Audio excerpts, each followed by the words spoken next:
एक सत्य घटना है। बिहार की राजधानी है पटना।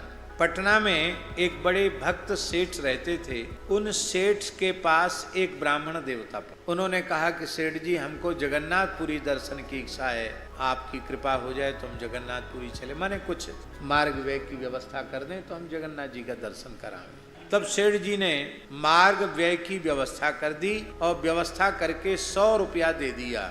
उस सस्ते जमाने की बात है। 100 रुपया पंडित जी को दे दिया। बोले 100 रुपया तुम जगन्नाथ जी की सेवा में लगा देना हमारी तरफ से। बोले ठीक है।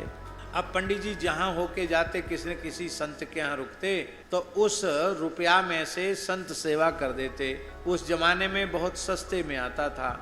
1 रुपए के मन भर तो चना आ जाते थे, 1 रुपए के 1 मन चना आ जाते थे। सस्ता जमाना था तो 1 रुपया 2 रुपया वहीं भेंट कर देते। राशन पानी मंगा लो, साधुओं के भंडारे में काम आएगा। ऐसा होते होते 98 रुपया खर्च हो गए। कितने? अब बचे कितने? 2 रुपये। तो 2 रुपया उन्होंने जगन्नाथ जी को भेंट कर दिए। पुरी पहुंचकर 2 रुपया जगन्नाथ जी को भेंट कर दिए। रात्रि को जगन्नाथ जी ने पटना वाले सेठ जी को दर्शन दिया स्वप्न में, और दर्शन देकर कहा कि तुम्हारे 98 रुपए हमारे पास पहुंच गए हैं, हमने सेवा में स्वीकार कर लिए। कहकर ठाकुर जी अंतर्धान। सेठ जी को बड़ा आनंद हुआ कि चलो जगन्नाथ, हम तो गए नहीं जगन्नाथपुरी, पर जगन्नाथ जी का हमें दर्शन हो गया।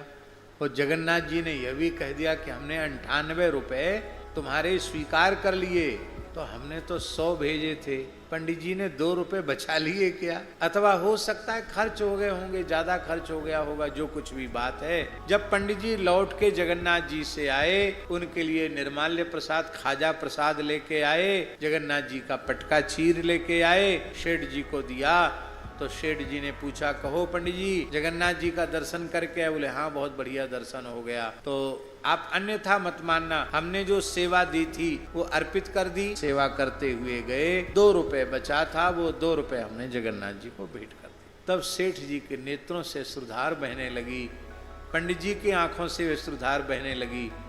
जितना धन साधु सेवा में गया उतना पूरा जगन्नाथ जी के पास पहुंच गया। 2 रुपया जगन्नाथ जी को दिया, वो जगन्नाथ जी ने कहा हमको नहीं मिला, पर 98 रुपए जो साधु सेवा में व्यय किया गया वो जगन्नाथ जी को मिल गया। गौ सेवा, ब्राह्मण सेवा, संत सेवा में जो कुछ भी आप करेंगे वो सीधे भगवान तक पहुंच जाएगा।